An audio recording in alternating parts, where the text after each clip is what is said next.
Saudara terdakwa kasus pembunuhan berencana Yosua Huta Barat Richard Eliezer membantah sejumlah keterangan yang disampaikan oleh saksi asisten rumah tangga Verdi Sambo yaitu Susi. Tidak hanya itu saudara, Eliezer juga tidak percaya Yosua melakukan pelecehan terhadap istri Verdi Sambo, Putri Chandrawati. Inikah perlawanan Eliezer terhadap Sambo di persidangan? Saudara Joshua mengangkat mengangkat Putri. Benar yang mulia. Dan itu memang saya lihat. Sejumlah keterangan saksi asisten rumah tangga Verdi Sambo, Susi, dibantah dan disebut bohong oleh terdakwa Richard Eliezer. Di antaranya, Eliezer mengatakan tak pernah menegur Yosua saat akan angkat Putri Chandrawati di Magelang. Sementara Susi melihat Eliezer menegur Yosua. Keterangan dari saudara saksi, Mas, banyak yang bohongnya. Banyak yang bohong. Bisa disebutkan satu persatu mana yang bohong? Baik yang mulia. Mungkin untuk yang pertama, waktu di tanggal 4. Tanggal 4 itu waktu yang katanya ada pelecehan. Saudara Joshua mengangkat mengangkat Putri. Benar yang mulia. Dan itu memang saya lihat yang mulia. Tapi di situ saudara saksi menjelaskan bahwa saya mengatakan jangan gitulah bang. Mengatakan kepada Joshua padahal itu tidak benar yang mulia. Saya tidak berkata seperti itu yang mulia. Tapi saudara lihat. Saya melihat yang mulia. Tadi pada saat itu saya di sana. Eliezer juga membantah dan tidak percaya jika Brigadir Yosua melakukan pelecehan terhadap Putri Chandrawati. Tentu, keterangan ini berbeda dengan apa yang disampaikan oleh terdakwa Verdi Sambo bahwa Yosua diduga melakukan pelecehan kepada istrinya. Hal yang disebut menjadi latar Sambo membunuh Yosua. Lantas manakah keterangan yang benar menurut majelis hakim? Dalam sidang pekan depan pun, majelis hakim memutuskan menggabung sidang 3 terdakwa sekaligus, yakni terdakwa Richard Eliezer, Ricky Rizal, dan Kuat Ma'ruf. Tim Liputan, Kompas TV. Itu keterangan dari saudara saksi. Yang bohong. Banyak yang bohong. Dan saudara terdakwa kasus pembunuhan berencana Yosua Huta Barat yaitu Richard Eliezer membantah sejumlah keterangan yang disampaikan oleh saksi ART Verdi Sambo. Apakah ini menjadi langkah dari terdakwa untuk melawan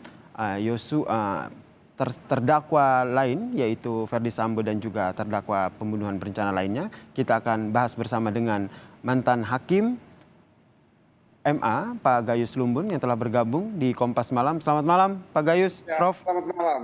Selamat malam, Prof. Kalau kita lihat ini keterangan dari Eliezer ini berbeda dengan sejumlah saksi dan juga terdakwa lain. Apakah ini menjadi salah satu, apakah cara Eliezer ataupun langkah Eliezer untuk melawan skenario yang dibangun Sambo ini akan berhasil di mata hakim?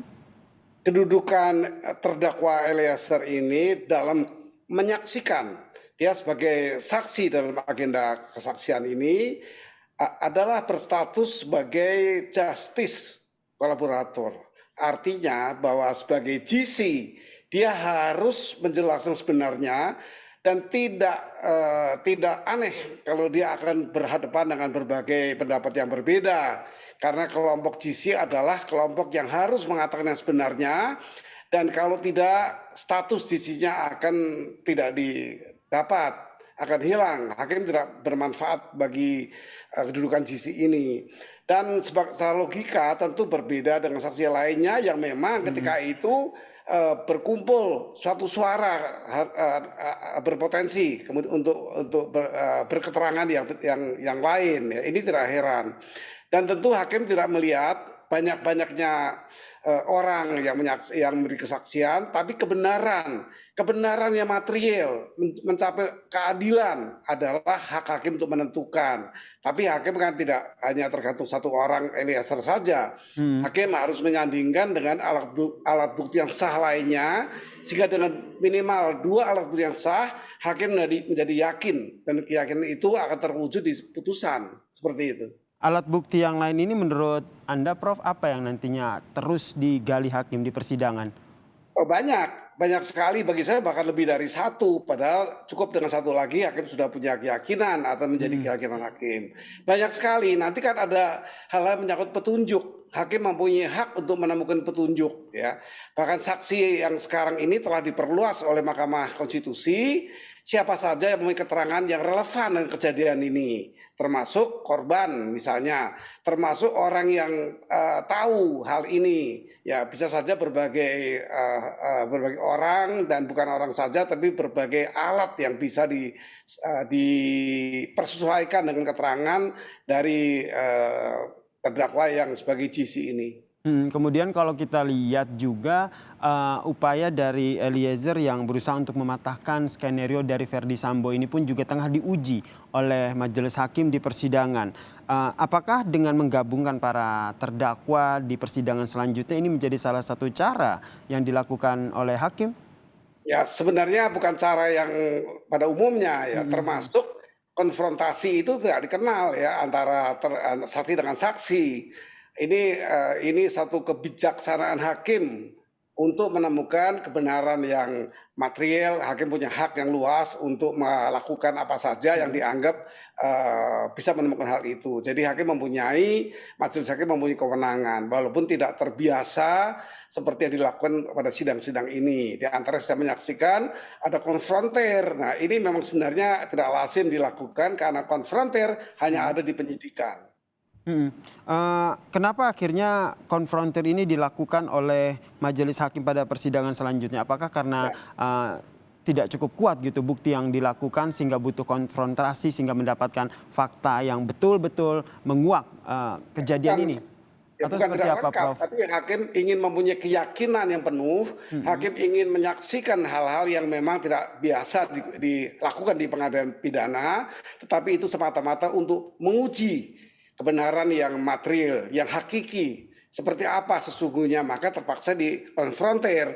Biasanya hakim akan memanggil penyidik ya untuk ke sidang membenarkan keterangan terdakwa. Tapi ini memang kasus yang agak rumit ya, kasus yang menyangkut banyak sekali orang, saksi, juga jaksanya lebih dari 30, ini merupakan satu sidang yang berat. Tentunya hakim mempunyai kebijakan yang baru sebagai kebijaksanaan yang tidak biasa tadi. Ini hak hakim, tentu hakim mempunyai kepentingan yang real untuk ini, kepentingan yang jelas untuk ini. Meskipun dari pengacara Richard Eliezer mengatakan bahwa sebaiknya tidak, karena Richard Eliezer ini merupakan justice kolaborator begitu, apalagi menghadapi terdakwa lain yang cukup bisa dikatakan berkomplot untuk melawan Richard Eliezer. Tentu Eliezer harus punya kedudukan ya sebagai GC itu betul-betul tangguh. Tidak masalah untuk diperhadapkan siapapun kalau dia mempunyai tekad bahwa GC itu memang akan bekerjasama dengan hakim dan pengadilan, maka dia harus berkualitas yang berbeda. Dia sungguh-sungguh sehingga hak GC itu akan timbul, yaitu kehormatan untuk dipotong masa pidananya.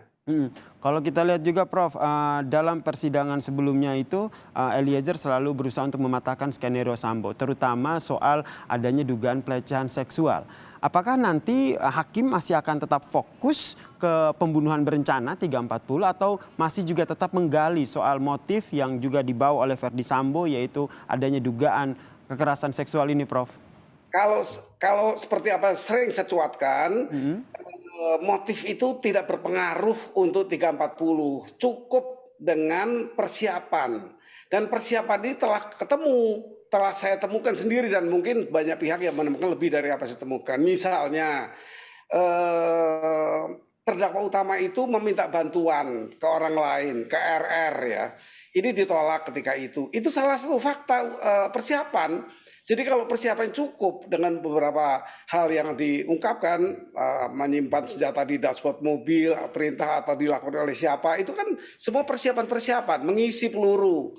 Ini kan persiapan. Jadi kalau ada persiapan untuk melangkah pada 340, tidak perlu motif lagi. Ini sudah meyakinkan hakim bahwa ini telah mempersiapkan seperti orang mengasah golok, seringkali saya katakan.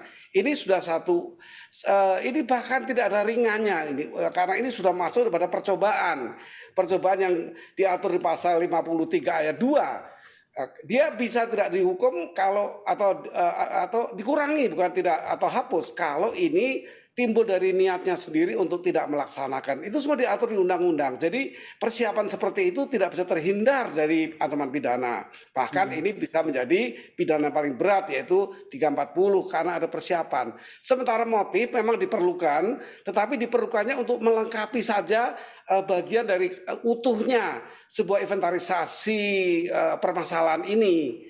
Tidak bolongnya tidak ada motif, sehingga kalaupun diputus tanpa motif, tapi motif tetap menjadi hutang dari sebuah konstruksi pidana yang kekurangan satu hal, yaitu motif. Dan itu mungkin bisa dilakukan dengan proses yang baru nanti, dengan pelaporan baru untuk motif ini, apakah betul apa tidak dicuatkan hanya narasi buatan atau asli. Ini ada ancaman hukumannya juga. Kalau ini ternyata tidak didukung dengan kekuatan bahwa hanya dipakai untuk sarana untuk pemikiran bahwa ini tidak direncanakan tapi spontan karena marah adanya perkosaan ini. Itu pandangan saya. Berarti nanti hakim menurut Anda akan tetap fokus dengan pasal yang didakwa yaitu 340 pembunuhan berencana ya? Ya, Prof. Gais. tentu harus ke sana karena sudah ada persiapan yang saya lihat. Tetapi kalaupun motif akan dicari karena bagaimana korban memikirkan dan dicuatkan berkali-kali, tolong jelaskan kepada saya kalau mau minta maaf ya, tentunya maaf yang tulus.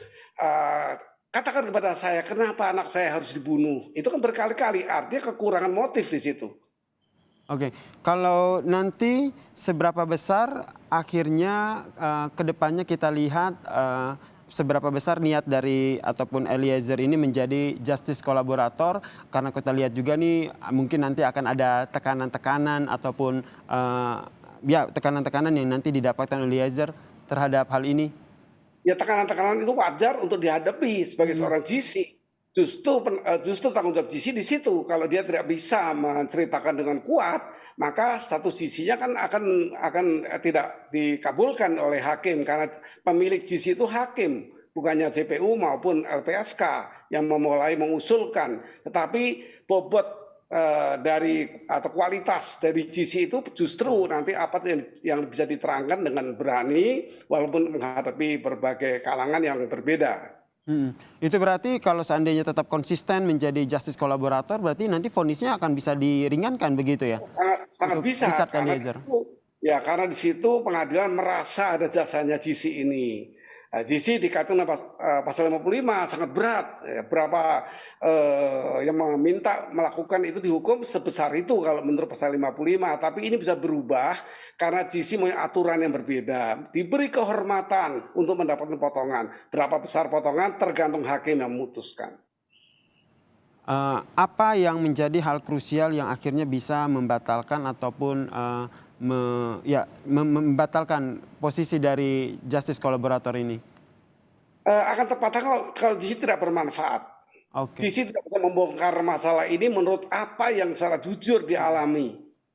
Kalau itu tidak bisa dilakukan, maka kegunaan GC sesuai dengan semangat GC yang digagas oleh Mahkamah Agung dengan Perma nomor 4 tahun 2012 itu menjadi tidak berarti. Lalu tidak lanjut dengan undang-undang yang ada di LPSK. Gagasan pertama Mahkamah Agung itu untuk mendapatkan masyarakat atau orang yang langsung terlibat itu menyaksikan, menyatakan, menyampaikan di pengadilan secara jujur sehingga semua alibi, semua skenario yang digagas itu menjadi gugur. Nah ini peran dari GC yang dituntut untuk bisa menyampaikan hal-hal yang sebenarnya terjadi, kemudian dia bisa mendapatkan penghargaan yang bernama pemotongan hukuman. Berarti jujur saja tidak cukup ya yang harus dilakukan Eliezer, apalagi harus dilakukan. Kalau kita ingat juga sebelumnya kuasa hukum dari Richard Eliezer bilang bahwa nanti akan ada kejutan dan masih kita tunggu nih kejutan ini. Ya, itu tadi kejutannya tentu sesuatu yang akan dibuka ya. Misalnya apa yang tentu belum dibuka kita tidak bisa tahu, tapi prinsipnya GC harus bisa menghasilkan suatu upaya sehingga mempunyai nilai bahwa bekerjasama dan ada manfaatnya. Bukan mau kerjasama saja, tapi ada manfaat bagi perkara ini untuk diputuskan oleh hakim. Jadi ini pandangan saya dan GC harus sosok yang betul-betul mempunyai kerjasama yang bisa menjadikan proses hukum ini menjadi jelas. Itu syarat utama dari GC. Baik, selain Eliezer, kalau kita lihat juga apa yang menjadi fokus dari terdakwa Ferdi Sambo dan juga Putri Chandrawati adalah selalu membawa narasi bahwa ada dugaan pelecehan seksual. Seperti yang tadi Anda sampaikan, Prof, hakim akan tetap fokus dengan pembunuhan berencana. Lantas kenapa akhirnya para pengacara dari terdakwa ini selalu berupaya untuk memunculkan dugaan pelecehan seksual ini, Prof? Bagi saya, pendapat saya strategi itu untuk tidak masuk ke 340 tapi ke 388. Artinya spontan, marah karena peristiwa kekerasan seksual yang dilakukan oleh korban. Korban sudah meninggal, tentu tidak bisa membela diri. Oleh karena itu yang saya tahu di Polres Jakarta Selatan sudah dihentikan, sudah di SP3-kan. Nah, yang menjadi pertanyaan saya, kenapa di SP3 tidak dilakukan oleh korban ini dengan upaya lain, yaitu pra-peradilan misalnya. Kemudian kenapa tidak ada pelaporan di tempat kejadian di Magelang misalnya, itu tidak ada. Jadi dasar untuk mendukung narasi adanya kekerasan seksual itu kan tipis sekali. Maka saya usulkan tidak usah menunggu itu, hakim bisa memutus dakwaan yang 340 dengan persiapan melakukan pembunuhan yang terencana. Itu pendapat saya. Baik, terima kasih mantan Hakim MMA, Profesor Gayus Lumbun, telah bergabung bersama kami di Kompas Malam. Salam sehat, Prof. Baik, selamat malam.